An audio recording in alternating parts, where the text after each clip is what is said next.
bitches! Bacardi's the shit! Bacardi is legendary!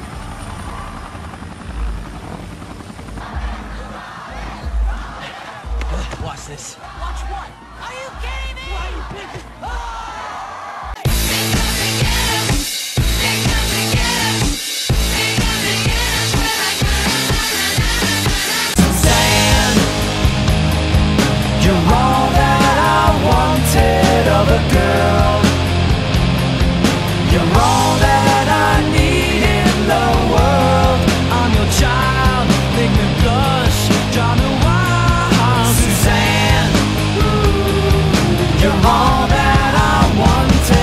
Hey guys, Mr. Google here to review the latest teen comedy centered around Halloween, Fun Size. Fun Size is directed by Josh Schwartz, and it stars Victoria Justice, Thomas Mann, Jane Levy, Thomas McDonnell, and Chelsea Vagina Face.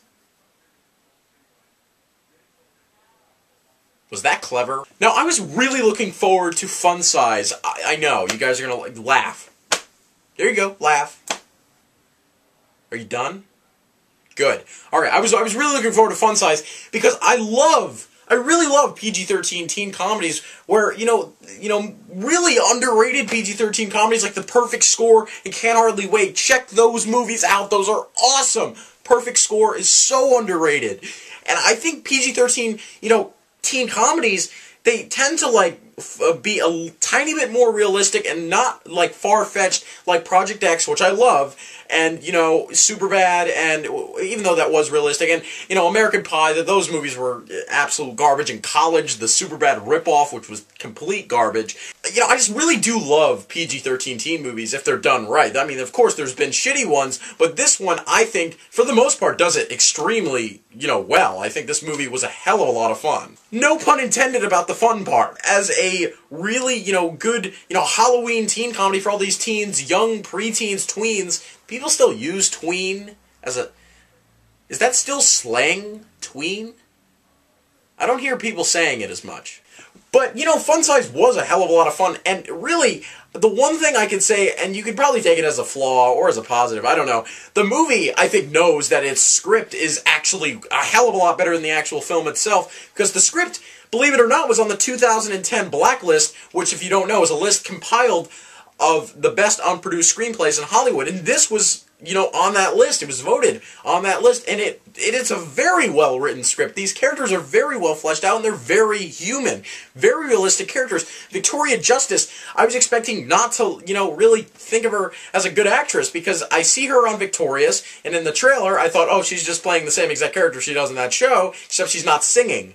And, I thought she was really good in this movie, and I really liked her character a lot. She was really down to earth, really realistic. That's another thing. When she loses her brother, she doesn't just ditch him and not look for him and just go to the party. And really, that's what I love about the movie. The movie's not centered around a party. And they're just looking for this kid, and they're not selfish about it. That's what I love.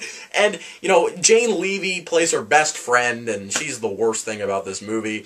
I hope she doesn't ruin the Evil Dead movie. I never saw Suburgatory, that show she's on, and she's pretty. She's a pretty one. She's hot. But she sucked in this movie. I really didn't find a point to her character at all.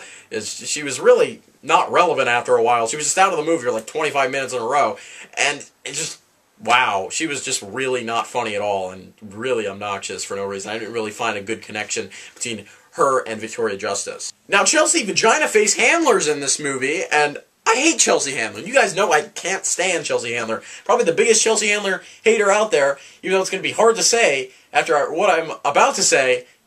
Chelsea Handler was pretty good in this movie. Should I say more about that?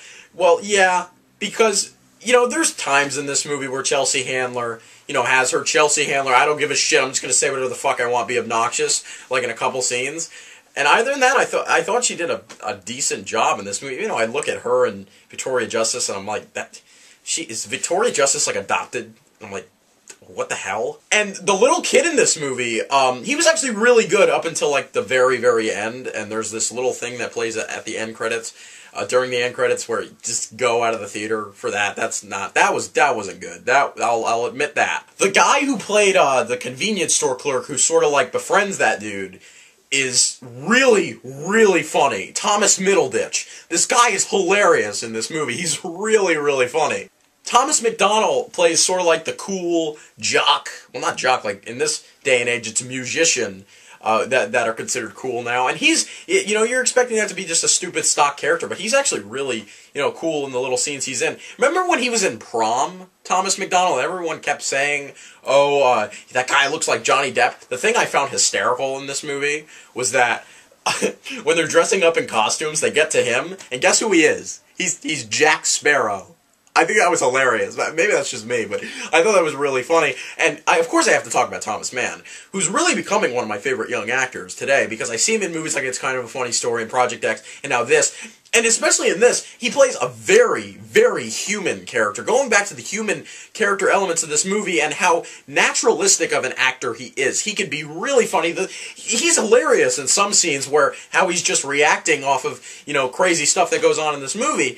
And then other times, he's just a really sweet guy. He has such a sweet presence, and he's such a lovable guy, and he's just, I just want to be his friend, and he's just so cool. And his friend is in the movie who has one of the, really, one of the strongest lines in the script, I think, because, you know, there's a point in the movie where this character, his friend, his Asian friend, is like, dude, this isn't the sort of night I've ever thought it was going to be.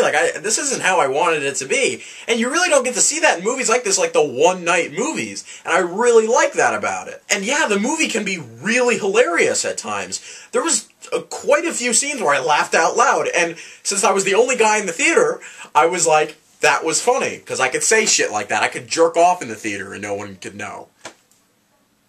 Should I edit that out? Yeah, but seriously, go see this movie. It's a hell of a lot of fun. Yes, it is predictable. Yes, it's cliche, but I don't think that's really all of the script's fault. And yeah, there was definitely not really, you know, there was a couple parts in this movie that weren't funny at all. But other than that, I'm going to give this movie a very solid to maybe even a strong 8.5 out of 10. It was a really fun movie, and I hope it makes quite a bit of money at the box office. I think audience are going to really like this movie. I think people who are fans of like John Hughes' Chris Columbus early 90s style movies will really dig this. And you know, Josh Schwartz, the director, his inspirations for the film were John Hughes films and Chris Columbus's films, and I totally got that feel. And the soundtrack is badass too. And Adventureland was actually pretty cool too. That was another, you know, inspiration for this movie, and I love that movie. That's one of my favorite movies, Adventureland, and how, you know, sort of how it looked it's shot in Cleveland, and it looks so natural. It looks so cool. I'm going to give it 8.5 out of 10. See Fun Size. It's destined to be one of the most underrated, one of the more underappreciated films of 2012. I'm Mr. Google. Don't forget to ski cap, subscribe, and I'm out.